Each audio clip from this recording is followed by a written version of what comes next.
चलो स्टार्ट करते हैं नया सेशन। ओके, आज के टॉपिक का नाम है स्ट्रक्चर। ओके, टेक्निकली अगर टॉपिक वाइज देखा जाए तो ये अपना लास्ट टॉपिक रहता है सी लैंग्वेज का। हालांकि इसके साथ में यूनियन वगैरह नाम के टॉपिक भी और हैं, इंक्लूडेड हैं, लेकिन अपन उसको सी प्लस प्लस के थोड़ा सा पहले अलग से कवर अप करेंगे। ओके, अभी हम बात कर रहे हैं स्ट्रक्चर की। इसको बहुत ध्यान से सुनना, सबसे ज़्यादा इंपॉर्टेंट टॉपिक है। अगर आप किसी भी पर्सपेक्टिव में देखो तो मतलब सी लैंग्वेज के बिहाफ में देखा जाए तो डेफिनेटली इंपॉर्टेंट है ही है। डेटा स्ट्रक्चर में एक स्ट्रक्चर वर्ड आता है ना, वो यही स्ट्रक्चर है एक्चुअली। ठीक है, सो अगर हम बात करें यहाँ पर स्टेप बाय स्टेप कैलकुलेशन की, या sorry step by step programming की, या प्रोग्रामिंग में कुछ कैलकुलेशन की, तो उन सारी चीज़ों के लिए ये हमारे बहुत काम आ सकता है। ओके, मेनली सॉफ्टवेयर वगैरह बनाने के लिए पहले के टाइम में इसका ही सबसे ज़्यादा यूज़ होता था। इसका जो अपग्रेडेड वर्जन है ना, उसको हम बोलते हैं क्लास। आपने ऑब्जेक्ट ओरिएंटेड प्रोग्रामिंग के बारे में अगर कभी सुना हो तो वहाँ क्लासेस एंड ऑब्जेक्ट्स होता है ना, वो स्ट्रक्चर का ही एक अच्छा वाला वर्जन है। ओके, पहले के टाइम में स्ट्रक्चर यूज़ होता था, तो इसका एक अलग इंपॉर्टेंस है। इसको हम हल्के में नहीं लेंगे, इसको हम नॉर्मली ट्रीट नहीं करेंगे, स्पेशल टॉपिक है। Okay, so step by step देखना स्टार्ट करते हैं। सबसे पहले क्वेश्चन आता है स्ट्रक्चर होता क्या है और हमारे किस काम का है ना। तो अपन एक छोटी सी प्रॉब्लम को डिस्कस करते हैं। क्या कि इमेजिन करते हैं हमें यूज़र से एक स्टूडेंट का रिकॉर्ड एंटर करवाना है। अच्छा, इस टॉपिक को स्टार्ट करने से पहले ना एक छोटी सी चीज़ और क्लियर कर देता हूँ। जो मैं पहला प्रोग्राम बनवाऊंगा वो एक डेमो प्रोग्राम है। डेमो प्रोग्राम का मतलब ये होता है कि उसमें हो सकता है आपको यूटिलिटी नज़र ना आए, है ना, कि प्रोग्राम की यूटिलिटी क्या है। पहला प्रोग्राम आपको ये बताएगा कि ये स्ट्रक्चर क्या होता है। दूसरा प्रोग्राम ये बताएगा कि हम इसी को क्यों यूज़ कर रहे हैं, इसके बिना काम क्यों नहीं कर रहे। लाइक इसके बिना भी तो हम काम कर सकते हैं, लेकिन उसमें कुछ नुकसान हो सकते हैं। किस टाइप के नुकसान हो सकते हैं वो सेकंड प्रोग्राम में समझ में आएगा। ठीक है, लाइक हम इफिशिएंट प्रोग्रामिंग की तरफ बढ़ रहे हैं। ये वर्ड मैं बहुत बार यूज़ कर चुका हूँ, इफिशिएंट प्रोग्रामिंग। आप धीरे धीरे देखते भी जा रहे हो, है ना। सो अगर हम करंटली बात करें तो पहले प्रोग्राम में आप ये देखना कि स्ट्रक्चर क्या काम कर रहा है। दूसरे में हम ये देखेंगे इसका मेन यूज़ क्या है, मतलब इसी को क्यों यूज़ करें यार, इसके बिना भी तो कोडिंग हो सकती है, आज तक तो करते ही आए हैं, तो इसने ऐसा क्या नया कर दिया। ठीक है, तो स्टेप बाय स्टेप देखते जाना। ओके, अगेन पहले प्रोग्राम में यूटिलिटी मत ढूंढना, नहीं तो कन्फ्यूजन क्रिएट होगा। ओके, अभी स्ट्रक्चर के बारे में सुनो। इसका नाम क्या है, यूज़र डिफाइंड डेटा टाइप। मैं आपको पहले प्रिमिटिव डेटा टाइप के बारे में बताता हूँ। आपने ये वर्ड ज़रूर सुना होगा, इंट, कैर या फिर फ्लोट। ओके, ये सारे वर्ड सुने ना, ये सारे वो कंपोनेंट्स हैं जो पहले से बने बनाए। आपने या मैंने नहीं बनाए, हमें बने बनाए मिलते हैं। ठीक है, आपने कभी इस डेटा टाइप का नाम सुना है क्या, स्टूडेंट? नहीं सुना, क्यों? क्योंकि होता ही नहीं है, तो कहाँ से सुनोगे। ठीक है, या फिर आपके नाम या मेरे नाम का, जैसे पंकज नाम का कोई डेटा टाइप नहीं सुना है, होता भी नहीं है, लेकिन हम चाहें तो बना सकते हैं। ठीक है, कैसे बनाएंगे वही चीज़ हम अभी डिस्कस करने वाले हैं। ठीक है, तो अपन ने एक कंडीशन इमेजिन करते हैं, ओके, जिसमें इन सब का यूज़ आ जाए। सबसे पहली चीज़ अगर मैं बात करूं कि मुझे एक पर्टिकुलर प्रोग्राम बनाना है जिसमें एक स्टूडेंट की इंफॉर्मेशन एंटर करना है और उसको प्रिंट करना है। क्वेश्चन आता है क्या क्या इंफॉर्मेशन एंटर करना है। तो लेट से मुझे रोल नंबर एंटर करवाना है। अपन मान लेते हैं कि इंटीजर टाइप का रोल नंबर है। ठीक है, उसका नाम एंटर करवाना है, जो कि डेफिनेटली एक कैरेक्टर अरे टाइप की चीज़ होगी। तो लेट से 10 साइज का उसका नाम है, और एक उसके लेते हैं लेट से परसेंटेज। ठीक है, हमें ये तीन चीज़ें एंटर करवाना है। तो आप बोलोगे ठीक है, 3 वेरिएबल लो, स्कैन और प्रिंट करवा लो, लेकिन यही काम हम किसके थ्रू करने वाले हैं, स्ट्रक्चर के थ्रू। अगेन बोल रहा हूँ, क्यों कर रहे हैं वो सेकंड प्रोग्राम में समझाऊंगा। पहले प्रोग्राम में ये देखो कि स्ट्रक्चर का यूज़ मतलब कैसे काम करना है, उसके साथ में डील कैसे करना है। यूजेबिलिटी और यूटिलिटी तो मैं आपको सेकंड प्रोग्राम में भी समझा दूंगा। ठीक है, तो क्या ऐसा कोई अकेला डेटा टाइप है क्या जो रोल नंबर भी ले ले, नाम भी ले ले और परसेंटेज भी ले ले? तीनों का डेटा टाइप देखो, इंटीजर, कैरेक्टर और फ्लोट, कोई अकेला डेटा टाइप इन तीनों को थोड़ी ना होल्ड कर सकता है। ओके, तो सी बनाने वाले पर्सन ने, डेनिस रिची ने, हमें एक छोटी सी फैसिलिटी प्रोवाइड की। क्या फैसिलिटी प्रोवाइड की कि आप खुद का डेटा टाइप बनाओ, और जब आप खुद का डेटा टाइप बना लो तो उसके अंदर आप उस अपने हिसाब से कस्टमाइज करके सारी चीज़ें रख सकते हो। लेट से मैं स्टूडेंट नाम का डेटा टाइप बनाना चाह रहा हूँ, तो उसके लिए हम क्या करेंगे, एक कीवर्ड लिखेंगे। कौन सा? स्ट्रक्ट। ओके, जब मैंने स्ट्रक्ट स्टूडेंट लिखा तो इसके बाद मैं इसके आगे क्या लगाऊंगा, ब्रैकेट्स लगाऊंगा, और उन ब्रैकेट्स के अंदर ये सारी चीज़ें एज इट इज़ रख दूंगा। ठीक है, सो हमारा जो स्ट्रक्चर है वो कितनी चीज़ों से मिलके बना है, 3 चीज़ों से। आज तक ऐसा कोई डेटा टाइप नहीं था, लेकिन मैं बनाना चाह रहा हूँ, और बनाने के लिए मुझे कौन सा कीवर्ड हेल्प कर रहा है, स्ट्रक्ट नाम का कीवर्ड हेल्प कर रहा है। हमने कितने वेरिएबल डिक्लेयर कर दिए इसके अंदर, 3। ओके, अब ध्यान से सुनना, जब भी स्ट्रक्चर कंप्लीट होगा तो उसके ब्रैकेट के आगे हमें क्या लगाना पड़ेगा, सेमीकोलन। अब मैं यहाँ पर एक लाइन और लिख रहा हूँ, कौन सी, स्ट्रक्ट स्टूडेंट S1। ओके, अभी क्या चल रहा है स्टेप बाय स्टेप देखते हैं। सबसे पहली चीज़, अगर मैं लिखता हूँ इंट रोल तो ये कितनी बाइट एलोकेट करेगा, 2 बाइट, है ना। अब 2 बाइट में खाली रोल नंबर ही आ सकता है, कुछ और नहीं आ सकता। यहाँ पर लिखा है कैर नेम ऑफ 10, यहाँ 10 कैरेक्टर आ सकते हैं, इससे ज़्यादा कुछ नहीं आ सकता। फ्लोट परसेंटेज, इसमें फ्लोटिंग पॉइंट नंबर आ सकता है, इसके अलावा कुछ नहीं आ सकता। लेकिन इस S1 को देखो, ये जो लिखा हुआ है ना, अगर इसके आगे इंट लिखा होता तो ये इंटीजर टाइप का वेरिएबल होता, अगर कैर लिखा होता तो कैरेक्टर टाइप का वेरिएबल होता। ये किस टाइप का वेरिएबल है, स्ट्रक्ट स्टूडेंट टाइप का। अब ये स्ट्रक्ट स्टूडेंट कहाँ लिखा हुआ है, ये रहा। तो जब ये स्ट्रक्ट स्टूडेंट टाइप का S1 बना तो इंटरनली क्या हुआ वो समझाने के लिए यहाँ लिख देता हूँ। सबसे पहले बताओ इंटीजर कितने बाइट का होता है, जितनी थ्योरी हमने पढ़ी है उसके अकॉर्डिंग 2 बाइट का, ठीक है। कैरेक्टर कितने, 1 बाइट का होता है, और क्योंकि मैंने 10 साइज का अरे बनाया है तो मैं यहाँ पर 10 लिख देता हूँ, मतलब ये 2 बाइट एलोकेट कर रहा है, ये 10 बाइट एलोकेट कर रहा है, और फ्लोट हम सबने पढ़ के रखा है कि 4 बाइट का होता है। आप ध्यान से सुनना, अगर हम इन सब का समेशन करें तो इन सब का समेशन कितना आ रहा है, 16, ठीक है। मतलब एक ऐसा वेरिएबल जो स्ट्रक्ट स्टूडेंट टाइप का होगा वो कितनी मेमोरी एलोकेट करेगा, 16 बाइट की मेमोरी एलोकेट करेगा। 2 मिनट के लिए अपनी आंखें बंद करो और सोचो 16 बाइट का एक स्लॉट है, 16 स्लॉट है, ओके।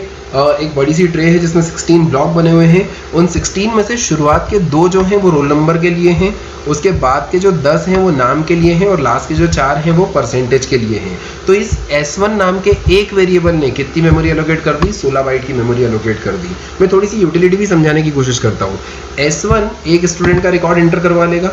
अब मान लो मुझे एक और स्टूडेंट का रिकॉर्ड एंटर करवाना है तो मैं लिखूंगा S2। तो बताओ S1 और S2 कितने वेरिएबल हो गए, 2, और दोनों 16 बाइट एलोकेट कर रहे हैं। तो S1 पहले स्टूडेंट का रिकॉर्ड लिख लेगा, S2 दूसरे स्टूडेंट का रिकॉर्ड लिख लेगा। अगर मैं एक और बना दूं S3 तो वो तीसरे स्टूडेंट का रिकॉर्ड लिख लेगा। क्या मुझे इनको बार बार लिखना पड़ रहा है क्या, नहीं। तो अगर मेरे पास स्ट्रक्चर नहीं होता तो मुझे मल्टीपल वेरिएबल बनाने पड़ते, like roll 1, roll 2, roll 3, name 1, name 2, name 3, percentage 1, percentage 2, percentage 3। क्या मुझे ऐसा करना पड़ रहा है, बिल्कुल नहीं।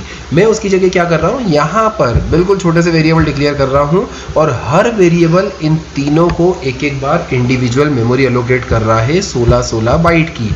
क्योंकि हम पहला प्रोग्राम बना रहे हैं तो हम एक ही वेरिएबल से बनाएंगे, ठीक है। आज तक ये बना हुआ था क्या, नहीं, हमने बनाया तो ये हो गया यूज़र डिफाइंड डेटा टाइप। इसको हम क्या बोलते हैं, स्ट्रक्चर। बनाने के लिए रूल क्या है, स्ट्रक्ट नाम का कीवर्ड लिखना है, जो भी हमें स्ट्रक्चर का नाम देना है वो देंगे, देन ब्रैकेट्स लगा के हम सारी चीज़ें डिफाइन कर देंगे कि हमें इसके अंदर क्या क्या रखना है, ओके। अब यहाँ पर ज़रूरी नहीं है आप इतने ही वेरिएबल लिखो, आप इसमें कम भी कर सकते हो, ज़्यादा भी कर सकते हो, आप अपने हिसाब से कस्टमाइज कर सकते हो। That's why it is called a user defined data type, ठीक है। क्यों ना इसका एक प्रोग्राम बना लिया जाए। चलो प्रोग्राम बनाने से पहले एक छोटी सी चीज़ और, अगर हम बात करें इस जगह की, ये जो 15 नंबर की लाइन है, अगर मैं यहाँ खड़ा हूँ, अच्छा क्या यहाँ से आपको S1 दिखाई दे रहा है, हाँ बिल्कुल। क्या यहाँ से आपको रोल दिखाई दे रहा है, नहीं। क्यों, क्योंकि जो रोल है ना वो एक स्कोप के अंदर है, ध्यान से देखो, ओके। रोल एक स्कोप के अंदर है, तो यहाँ वाली लाइन को स्कोप के अंदर का डेटा नहीं दिख रहा है, बाहर का डेटा दिख रहा है। मतलब हम यहाँ से खड़े होकर S1 को तो देख सकते हैं, और S1 ग्लोबल वेरिएबल की तरह है, ओके। ये कैसा वेरिएबल है, ग्लोबल, क्योंकि वॉइड मेन के बाहर है ना। इमेजिन करो मैं यहाँ पर लिखता हूँ वॉइड मेन, ओके, और इसके अंदर आके कुछ लिख रहा हूँ, ठीक है। तो जो भी यहाँ पर लिख रहा हूँ उसके लिए S1 कैसा है, ग्लोबल वेरिएबल। आपको अगर ये लाइन यहाँ पर बुरी लग रही है तो इसको यहाँ से कट करके इसके अंदर भी रख सकते हो, कोई रिस्ट्रिक्शन नहीं है, कोई पाबंदी नहीं है, आप जैसा चाहो वहाँ पर लिख सकते हो, ओके। लेकिन हाँ, जो स्ट्रक्चर है ना इसको यहीं पर बनाना, मेन के ऊपर टॉप पे बनाना, ठीक है ना। एक और चीज़ सुनो, जब तक ये S1 नहीं बना मैं इस लाइन को हटा देता हूँ, ओके, यहाँ से हटा देता हूँ। अगर ये लाइन ना लिखूँ तो ऊपर के ये तीनों डिक्लेयर तो करे हुए हैं, लेकिन क्या अभी इनको मेमोरी एलोकेट हुई है क्या, नहीं, सिर्फ लिखा हुआ है। मेमोरी कब एलोकेट होगी, जब S1 नाम का वेरिएबल बनेगा। मैंने 2 मिनट पहले एक लाइन बोली थी, जैसे ही S1 बनेगा तो 16 बाइट की मेमोरी एलोकेट होगी। जब S2 बनेगा तो 16 बाइट की मेमोरी और एलोकेट होगी। जब S3 बनेगा तो 16 बाइट की मेमोरी और एलोकेट होगी, है ना। और अगर मैं इन तीनों में से एक भी ना बनाऊँ तो मेमोरी एलोकेट नहीं होगी। इस लाइन को जैसे समझो, जैसे इंट रोल मैंने कितने वेरिएबल लिखे, 1, तो 2 बाइट की मेमोरी एलोकेट हुई। अगर मैं ये लाइन लिखूँ ही नहीं तो क्या सी में से इंटीजर डिलीट हो जाएगा क्या, सी में तो इंटीजर रहेगा ना, लेकिन वो 2 बाइट अभी एलोकेट नहीं करेगा। जब हम ये लाइन लिखेंगे तो ही मेमोरी एलोकेट होगी। ठीक वैसे ही जब हमने लिखा स्ट्रक्ट स्टूडेंट S1 तो मेमोरी एलोकेट होगी S1 के लिए, जो कि स्ट्रक्ट स्टूडेंट टाइप का है, मतलब 16 बाइट की मेमोरी एलोकेट कर देगा, ठीक है। अब क्वेश्चन आता है हम अंदर रखे हुए डेटा को कैसे एक्सेस करेंगे। एक बात बताओ, जब तक S1 नहीं बना था तो मेमोरी एलोकेट हुई थी क्या? नहीं। जब S1 बन गया तो मेमोरी एलोकेट हो गई क्या? बिल्कुल। मतलब S1 वो पर्सन है जिसने इन तीनों को मेमोरी एलोकेट करी। तो इन तीनों मेमोरी का कुछ नाम है। क्या नाम है? S1 dot roll, S1 dot name और S1 डॉट परसेंटेज। ओके, फिर से जैसे ही हमने लिखा स्ट्रक्ट स्टूडेंट S1, तो इस S1 ने इन तीनों को मेमोरी एलोकेट करी। ध्यान से सुनना, मेरे सिस्टम में रोल, नेम और परसेंटेज नाम के कोई वेरिएबल हैं ही नहीं, ऐसा इमेजिन करो। ओके, जब ये S1 बना तो S1 डॉट रोल बना, S1 डॉट नेम बना, S1 डॉट परसेंटेज बना। क्या रोल नाम का कोई वेरिएबल है? नहीं, S1 डॉट रोल है, S1 डॉट नेम है, S1 डॉट परसेंटेज है। अगर मैं यहाँ कॉमा लिख के S2 और बना देता हूँ तो क्या होगा? तो 3 मेमोरी स्लॉट और जनरेट होंगे जिनके नाम क्या होंगे? S2 dot roll, S2 dot name और S2 dot percentage. I think मेरी बात समझ में आ रही होगी। ओके, सो हम जितने वेरिएबल बनाते जाएंगे उतने सेपरेट स्लॉट जनरेट हो जाएंगे और उनके नाम भी इन वेरिएबल्स पर डिपेंडेंट होंगे। अगेन बोल रहा हूँ, रोल नाम का कोई वेरिएबल नहीं है, S1 डॉट रोल है। अगर मैं इसका नाम X कर दूँ तो क्या होगा? तो यहाँ पर वेरिएबल का नाम X dot roll, X dot name, X dot percentage हो जाएगा। शायद बातें समझ में आ गई होंगी। ओके, तो इस टॉपिक को होल्ड पर रखते हैं यहीं पर, मतलब ये जो लिखा हुआ है इसको यहीं पर छोड़ देते हैं। हम चलते हैं कंपाइलर पे और वहाँ पर चल करके, मतलब एडिटर पे चलते हैं, वहाँ पर चल के पूरा कोड लिखते हैं और कंपाइल करके रन करके देखते हैं। तो स्टेप बाय स्टेप आ जाते हैं। सबसे पहले हमने क्या किया? इंक्लूड किया stdio.h को वॉइड मेन लिख के रखा है। सबसे पहले हमने लिखा स्ट्रक्ट स्टूडेंट। कोई नई चीज़ नहीं है, थोड़ी देर पहले समझाया था। ओके, मैं टास्क रिपीट कर देता हूँ। हमारा टास्क क्या है? हमें यूज़र से 3 इन्फॉर्मेशन एंटर करवाना है, स्टूडेंट का रोल नंबर, नाम और परसेंटेज, और उसको प्रिंट करना है। That's it.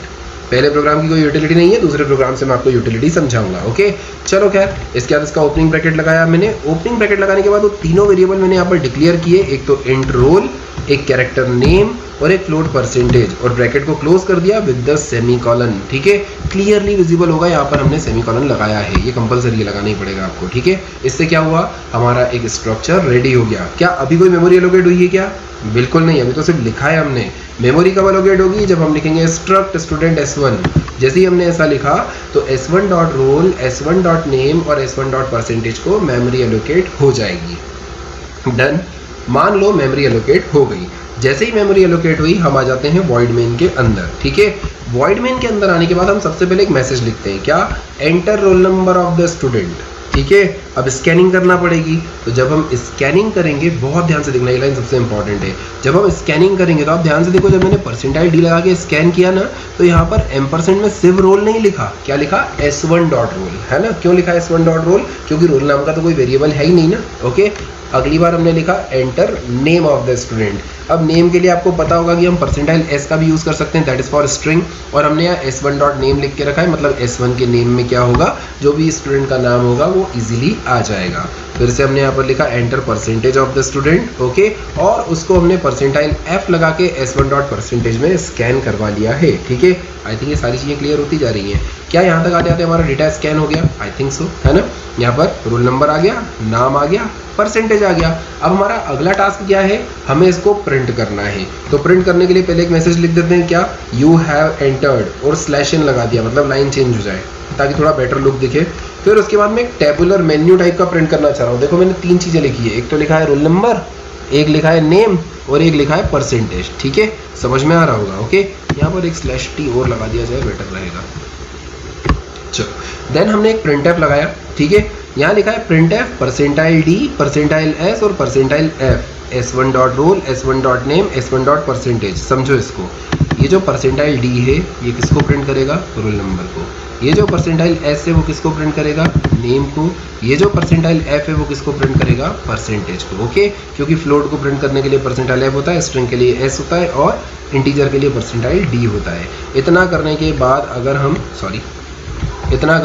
अगर हम यहाँ पर इसको रन करते हैं, तो जैसे ही मैंने रन किया, थोड़ा सा स्क्रीन को ऊपर कर दिया जाए, यहाँ पर मैसेज आया enter roll number of student. Let say roll number है 100। ठीक है, स्टूडेंट का नाम कुछ भी हो सकता है, लेट से मैंने नाम लिख दिया राम। ओके, और इसके परसेंटेज पूछ रहा है, तो मैंने यहाँ लिख दिया 78.98। ओके, कुछ भी रैंडम वैल्यू डाल दी है और एंटर किया। जैसे ही मैंने इतना एंटर किया तो सामने लिखा क्या आ रहा है कि रोल नंबर 100 है, नेम राम है और परसेंटेज इतने हैं। आई थिंक क्लियरली समझ में आ रहा होगा, है ना। ये कुछ round of value, floor value, seal value का कॉन्सेप्ट होता है, इसलिए इसने कुछ रैंडम वैल्यू ऐड कर दी है। इसको इग्नोर मारो कि ये पॉइंट के बाद क्या आ रहा है। स्टार्टिंग की 2 डिजिट देख लो, इतना आपके काम का है ना, सिर्फ इतना आपके काम का है। ओके, चलो खैर लीव इट। हम आ जाते हैं वापस से अपने कोड पे। मैं आपको पूरा डिटेल में एक्सप्लेन करता हूँ। यहाँ पर हमें एक स्टूडेंट का रिकॉर्ड एंटर करवाना था। अभी आपके दिमाग में ये आ सकता है, इन तीनों को यहाँ से कट करो, यहाँ पे पेस्ट करो और डायरेक्टली काम कर लो। स्ट्रक्चर की जरूरत ही क्या है? बिल्कुल सही, एक स्टूडेंट के लिए कभी भी स्ट्रक्चर की जरूरत नहीं पड़ती है, लेकिन जब हमारे पास एक से ज़्यादा स्टूडेंट हो तो स्ट्रक्चर थोड़े से यूजफुल हो जाते हैं। क्वेश्चन आता है कैसे हो जाते हैं, तो उसको समझाने से पहले मैं इस पर्टिकुलर को वेट अ सेकेंड, मैं देख लूँ मैंने इसको सेव किया है या नहीं। ओके, मैंने सेव करके रखा हुआ है। ओके, सो हम आ जाते हैं वापस से इसी में कुछ माइनर से चेंजेस लेकर के। जैसे मैंने क्या किया, यहाँ पर S1, S2 लिख दिया, तो बताओ मेमोरी कितनी बार एलोकेट हो गई? 2 बार। अब मैं एक काम करता हूँ, यहाँ पर थोड़े थोड़े मैसेजेस चेंज करता हूँ। लेट से लिखा है enter roll number of first student और S1 डॉट रोल, फिर enter name of first student, यही लिखा हुआ है, फिर enter percentage of first student, है ना। 3 रिकॉर्ड एंटर हो गए। देन इसके जस्ट बाद मैंने एक और बार ये तीनों के तीनों कॉपी पेस्ट किए। ओके, ये तीनों के तीनों कॉपी पेस्ट किए और लिखा enter roll number of second student और यहाँ लिख दिया S2 dot roll, enter name of second student S2 dot name, enter percentage of second student और S2 डॉट परसेंटेज। तो S1 के पास फर्स्ट स्टूडेंट का रिकॉर्ड आ गया, S2 के पास सेकेंड स्टूडेंट का रिकॉर्ड आ गया, है ना। अब हमने लिखा यू हैव एंटर्ड, ये ऊपर मेन्यू काइंड ऑफ प्रिंट किया। पहले एक लाइन में हमने S1 का पूरा रिकॉर्ड प्रिंट कर दिया, फिर /n लगा के एक और प्रिंटफ में सेम का सेम S2 का रिकॉर्ड प्रिंट कर दो। तो बताओ कितने स्टूडेंट का रिकॉर्ड हो गया? 2 का। अगर 3 का करना हो तो एक वेरिएबल और ले लो S3, अगर एक और बार 4 का करना हो तो S4, ऐसे S5, S6, ऐसे करते करते आप कितने भी रिकॉर्ड एंटर कर सकते हो। अपन एक काम करते हैं, 10 स्टूडेंट के लिए बनाते हैं। तो अब 10 स्टूडेंट के लिए इतनी मेहनत कौन करे, तो रादर देन दैट हमने क्या किया, यहाँ पर लिख दिया S of 10। बताओ स्ट्रक्ट स्टूडेंट कितनी साइज का बना दिया मैंने? S of 10 का। Internally S of 0, S of 1, S of 2, S of 3 up to S of 9 बने होंगे। अब S of 0 16 बाइट का, जिसके अंदर रोल नंबर, नेम और परसेंटेज हो गए। S of 1 16 बाइट का, S of 2 16 बाइट का, S of 3 16 बाइट का, ऐसे करते करते करते करते S of 9 16 बाइट का। ठीक है, सॉरी। अगर हम बात करें इन सब की, तो इसको इजी वे में चलाने के लिए मैं एक काम करता हूँ, यहाँ लिख देता हूँ इंट i, एक सिंपल वेरिएबल। ओके, देन यहाँ पर आके हम लिख देते हैं एक फॉर लूप। सबको पता है फॉर लूप क्या होता है। मैंने यहाँ लिखा i is equals to 0, i is less than, कहाँ तक चलाएं इसको? 10। ओके, देन इसके बाद हम लिख देते हैं i प्लस प्लस, एक सिंपल फॉर लूप लगाया है, nothing new here. Okay, then इसके बाद थोड़ा सा इसको खसका दिया जाए, है ना, वेल अलाइन कर देते हैं ताकि पढ़ने में थोड़ा अच्छा लगे।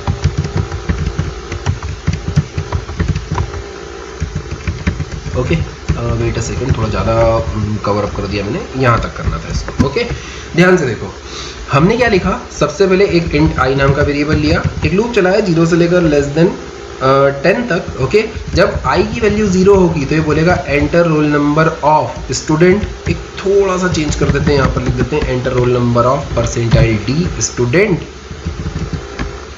कॉमा यहाँ लिख देते हैं i प्लस 1। अगर आपने मेरी अरे वाली क्लास अटेंड की है तो डेफिनेटली ये लाइन समझ में आ गई होगी कि जब ये चलेगा तो बोलेगा enter roll number of first student. ठीक है, देन यहाँ पर हमें S1 की जगह लिखना पड़ेगा S of i। ठीक है, एक ब्रैकेट एक्स्ट्रा लग गया, मैं इसको डिलीट कर देता हूँ। ठीक है, क्या लिख दिया हमने? S of i, clearly visible होगा। डन।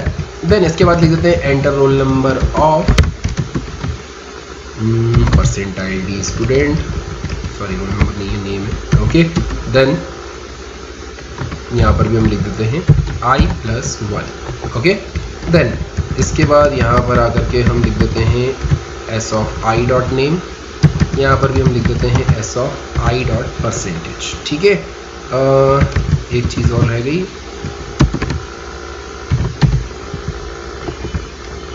ये आप कॉपी में ज़रूर नोट कर लेना अपनी। ओके, जब ये लेक्चर कंप्लीट हो जाए इसको रिपीट में देख के एक बार नोट कर लेना ताकि आपके पास प्रॉपर नोट्स बन जाएं। ओके, टॉपिक अच्छा खासा इंपॉर्टेंस रखता है, सो आपकी कॉपी में होना चाहिए, क्योंकि एग्जाम वगैरह में जाओगे तो कॉपी काम आएगी और लैपटॉप लेके थोड़ी घूमोगे। ओके, रिपीट करता हूँ, जितना अभी तक लिखा है उतना, है ना, फिर अगले वाले बचे हुए पार्ट को अपन एडिट करते हैं, ठीक है। वेट अ सेकेंड, छोटा सा चेंज कर दिया जाएगा। ओके, देखो सबसे पहले हमने यहाँ पर एक स्ट्रक्चर बना के रखा था, जो कि पिछले प्रोग्राम वाले ही है, कुछ चेंज नहीं किया। यहाँ पर हमने एक वेरिएबल बनाया था, उस वेरिएबल की जगह हमने एरे बना दिया। आई थिंक मैं शॉर्ट में बोल दूँ तो हमने एक 10 साइज का अरे बना दिया, मतलब 10 वेरिएबल डिक्लेयर कर दिए, जिनके नाम है s(0), s(1), s(2) up to s(9). अब s(0) dot roll, s(0) dot name, s(0) dot percentage एक कैटेगरी हो गई, एक सेट हो गया। फिर s(1) के लिए तीनों वेरिएबल दूसरा सेट हो गया। टोटल यहाँ पर ये 16 बाइट का है। इस 16 बाइट को हमने 10 बार एलोकेट किया तो 160 बाइट एलोकेट हुई। 160 बाइट में 16 के 10 स्लॉट हैं। हर 16 में 2 बाइट, 10 बाइट और 4 बाइट के 3-3 स्लॉट हैं। ये पूरा इमेजिन करो तो समझ में आ जाएगा क्या क्या बोला मैंने, और नहीं भी आया तो कोई बात नहीं, प्रोग्राम समझ में आना चाहिए, है ना। इमेजिन करो, ज़्यादा अच्छे से समझ में आता है, ठीक है। चलो खैर, इतना तो हमने कर दिया। यहाँ पर एक लूप है जो 10 बार चल रहा है और 10 स्टूडेंट का रिकॉर्ड एंटर करवा रहा है, ठीक है। थोड़ा ज़्यादा हो जाएगा यार, 5 स्टूडेंट के लिए कर दे, ज़्यादा बेटर रहेगा, या 10 के लिए भी करें तो मुझे पता नहीं इनके नाम पते क्या डालूंगा मैं। चलो ठीक है, ज़्यादा जो भी है रैंडम वैल्यूज पुट ऑन कर देंगे, ठीक है। देन इसके बाद मुझे ये सारे रिकॉर्ड वापस से प्रिंट भी तो करने हैं, तो मैंने क्या किया, यहाँ से इस फॉर लूप को कॉपी किया और यहाँ पर आकर के पेस्ट कर दिया, है ना, ठीक है। और यहाँ पे आके इसको टर्मिनेट भी करते हैं, ठीक है। यहाँ पर वेट अ सेकेंड, एक छोटा सा चेंज और किया जाए, मैं कंप्लीट कर दूँ एडिटिंग, उसके बाद आपको समझाता हूँ कि मैंने क्या क्या चेंजेस किए हैं। ओके, अच्छा, आपको बार बार roll number name percentage, roll number name percentage ये लिखने की जरूरत नहीं है ना, तो इसको हमने फॉर लूप के बाहर डाल दिया। हमने यहाँ लिखा you have entered role number name और परसेंटेज, ठीक है। ये सारी चीज़ों के बाद हमने यहाँ पर बहुत सारी चीज़ें और भी प्रिंट करके रखी हैं, परसेंटाइल डी, परसेंटाइल एस। बस यहाँ पर ये लूप के अंदर है, मतलब ये एक से ज़्यादा बार चलने वाला है। तो हम क्या करेंगे यहाँ पर कुछ इस टाइप का, जैसे ये दिख रहा है आपको, हमने S1 को किससे रिप्लेस किया था, S ऑफ I से। तो हम यहाँ पर भी इस S1 को किससे रिप्लेस कर देते हैं, S ऑफ I से। यहाँ भी किससे रिप्लेस कर देते हैं, S ऑफ I से। यहाँ भी किससे रिप्लेस कर देते हैं, S ऑफ I से। ओके, तो जब I की वैल्यू 0 होगी तो ये S ऑफ 0 वाले का रोल नंबर, S ऑफ 0 वाले का नेम और परसेंटेज प्रिंट कर देगा। शायद ये सारी प्रिंटिंग होने के बाद एक लाइन चेंज हो जानी चाहिए, तो मैंने स्लैशन भी लगा दिया यहाँ पर। लूप ऊपर जाएगा, I की वैल्यू इंक्रीमेंट होगी, जैसे I की वैल्यू इंक्रीमेंट होगी तो 1 हो जाएगा। फिर S1 वाले का रोल नंबर नेम और परसेंटेज, फिर S2 वाले का रोल नंबर नेम और परसेंटेज, फिर S3 वाले का, ऐसे ही S ऑफ 9 वाले तक का रोल नंबर नेम और परसेंटेज प्रिंट हो जाएगा, ठीक है। यहाँ तक का सेक्शन आई थिंक समझ में आया होगा। ओके, इसको हम रन करके देखते हैं। मतलब पिछली बार जो नॉर्मल चीज़ें लिखी थी ना, इस बार सब लूप में डाल दिया हमने। ओके, आई होप कोई गलती नहीं हुई होगी इसके अंदर। तो ये थोड़ा सा अभी ग्रामेटिकली इनकरेक्ट है, बट स्टिल ये बोल रहा है enter roll number of 1 student, that is first student. तो रोल नंबर डाल देते हैं इसका 100, नेम बोल रहा है तो मैंने इसका नाम डाल दिया है A। ओके, अल्फ़ाबेटिकल ऑर्डर में डाल देते हैं अपन तो, ठीक है। इसके परसेंटेज बोल रहा है तो अपन डाल देते हैं 78, ठीक है। पॉइंट में कुछ ना कुछ प्रिंट करेगा, क्योंकि जो वैल्यूज आने वाली हैं वो फ्लोटिंग पॉइंट नंबर्स में, ठीक है। देन बोल रहा है enter roll number of second student, तो इसका रोल नंबर डाल दिया मैंने 101। ओके, इसका नाम डाल देते हैं कैपिटल B। ओके, देन इसके बाद इसके परसेंटेज बोल रहा है तो मैंने डाल दिया 98, है ना, थोड़ा ज़्यादा होगा, ठीक है। पढ़ने लिखने वाला बंदा होगा। एक बंदा है जिसका नाम हमने लिखा है capital C। Okay, sorry, it should be roll number 102। Okay, नाम लिख देते हैं कैपिटल C, ठीक है। अब ये थोड़ा कैपिटल C टाइप का है तो इसके परसेंटेज जो है अपन कम कर देते हैं ना, 45 कर देते हैं, ठीक है। चलो खैर, एंटर मारते हैं। रोल नंबर अगले का पूछ रहा है तो 10 कहाँ तक पहुँच गए थे, 2 तक, तो 103। Okay, then D। Okay, percentage कुछ भी डाल देते हैं, रैंडम, कोई फर्क नहीं पड़ रहा। फ्लोटिंग पॉइंट नंबर्स भी डाल सकते हो, क्योंकि जनरली परसेंटेज जो होते हैं वो फ्लोटिंग पॉइंट नंबर्स में होते हैं। ओके, सो 104 अगले वाले का रोल नंबर डाल दिया है मैंने। इसका नाम रख देता हूँ मैं कैपिटल E, और परसेंटेज जो है इसको थोड़े फ्लोटिंग पॉइंट देते हैं ना, लेट्स से 70.15। ओके, कुछ भी एक रैंडम वैल्यू मैंने पुट कर दी है। देन अगेन रोल नंबर मांग रहा है अगले वाले का, तो मैंने यहाँ लिखा 105। देन इसका नाम रख दिया मैंने F। देन इसके बाद अगर हम बात करें अगले इसमें, तो परसेंटेज पूछ रहा है, लेट्स से 60.565, है ना, कुछ भी वैल्यू डाल दी। 7th वाले का रोल नंबर डाल देते हैं 106। Okay, name capital G।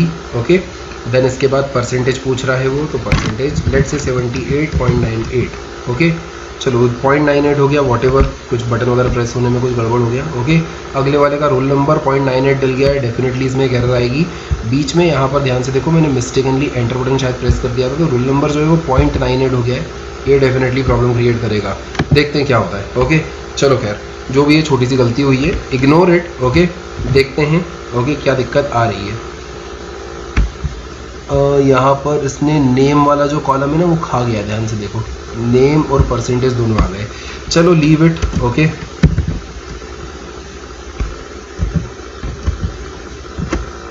इसलिए मैं ज़्यादा रिकॉर्ड एंटर नहीं करना चाह रहा था, ऐसे में गलती होने के चांसेस बढ़ जाते हैं। बट छोड़ो, अभी जो भी एक छोटी मोटी गलती हुई, गार्बेज वैल्यू प्रिंट होगी उसकी जगह, बट ठीक है, एक्सेप्टेबल है। ओके, 9th वाले का रोल नंबर मांग रहा है, दैट इज़ 108। ओके, 9th वाले का नाम पूछ रहा है, let's say I.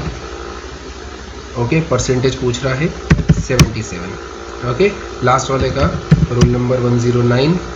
Okay ji, then enter करने के बाद बोल रहा है परसेंटेज, तो लेट्स से मैंने डाल दिया 54.65। ओके, कुछ भी रैंडम वैल्यूज पुट करके मैंने सबमिट किया है। बीच में आप ध्यान से देखो, इस रिकॉर्ड को अगर छोड़ दो तो बाकी सबकी एक प्रॉपर एंट्री आई है ना। ये सारे रोल नंबर प्रिंट हुए हैं, ये सारे नेम प्रिंट हुए हैं और ये सारे परसेंटेज प्रिंट हुए हैं। ठीक है, ये एक मैंने बताया था आपको, बीच में टाइपो एरर हो गई थी, मुझसे गलती हो गई थी, इस कारण से रिकॉर्ड गड़बड़ हुआ थोड़ा सा। बाकी सारे रिकॉर्ड आपको दिख रहे होंगे। ओके, अच्छा, अगर मैं 10 स्टूडेंट के रिकॉर्ड एंटर कर सकता हूँ तो मैं कितने स्टूडेंट्स के रिकॉर्ड एंटर कर सकता हूँ? जितने मेरी इच्छा हो। अगर हम यहाँ पर 10 की जगह 100 कर दें तो कितने रिकॉर्ड्स आ जाएंगे इसके अंदर? 100। अगर मैं 200 कर दूँ तो यहाँ पर 200 रिकॉर्ड आ सकते हैं। और अगर आपने पिछला वाला सेशन अटेंड किया है मेलॉक वाला, तो अगर हम यहाँ पर मेलॉक भी इंक्लूडेड कर दें, मतलब यहाँ पर साइज़ यूज़र से एंटर करवा दें, क्योंकि हर क्लास में अलग अलग नंबर ऑफ स्टूडेंट्स हो सकते हैं, तो हम यहाँ पर साइज़ नाम का कुछ लिख दें, एक पॉइंटर वेरिएबल बना के n साइज़ का अरे बना लें और इस लूप को साइज़ तक चला दें, तो कैसा रहेगा? इजीली काम कर लेगा। ठीक है, ये चीज़ मैं आपके ऊपर छोड़ रहा हूँ, आप एक बार ट्राई करना n साइज़ का स्ट्रक्चर बनाने का। इफ़ इन केस अगर आपसे नहीं बनता है तो मैं आपको बना के दे दूंगा, एक्सप्लेन भी कर दूंगा कि वो कैसे वर्क कर रहा है। बट कुछ ऐसा समझो, लास्ट क्लास का एक प्रोग्राम और आज की क्लास का करंट वाला प्रोग्राम, ये दोनों आपको मर्ज करके एक नया प्रोग्राम बनाना है। आपको n नंबर ऑफ स्टूडेंट्स के लिए प्रोग्राम बनाना है। ठीक है, आई थिंक ये बात समझ में आ गई होगी पूरी। बहुत इजी सा प्रोग्राम था, इसमें कुछ ज़्यादा डिफिकल्ट नहीं है, एक बार अगर समझ में आ जाए तो बहुत आसान है। अब इसको बस एक चीज़ और देख लो कि अगर मुझे इसको बिना स्ट्रक्चर के बनाना पड़ता तो ये सारे वेरिएबल मुझे 10 बार डिक्लेयर करने पड़ते, है ना। रोल वाला 10 बार, नेम वाला 10 बार, परसेंटेज वाला 10 बार। अब आप में से कुछ एक लोग जो थोड़े से इंटेलिजेंट है वो ये बोलेंगे, सर इनको भी अरे बना दो, एक रोल नाम का अरे बना दो 10 साइज़ का, एक परसेंटेज वाला बना दो 10 साइज़ का। यार ये ऑलरेडी एक अरे है, अरे को अरे कैसे बनाओगे? ओके, मतलब प्रॉब्लम आ जाएगी ना। तो इतना डिफिकल्ट सिनारियो फॉलो करने की बजाय मेरे हिसाब से ये लिखना बहुत बेहतर ऑप्शन है।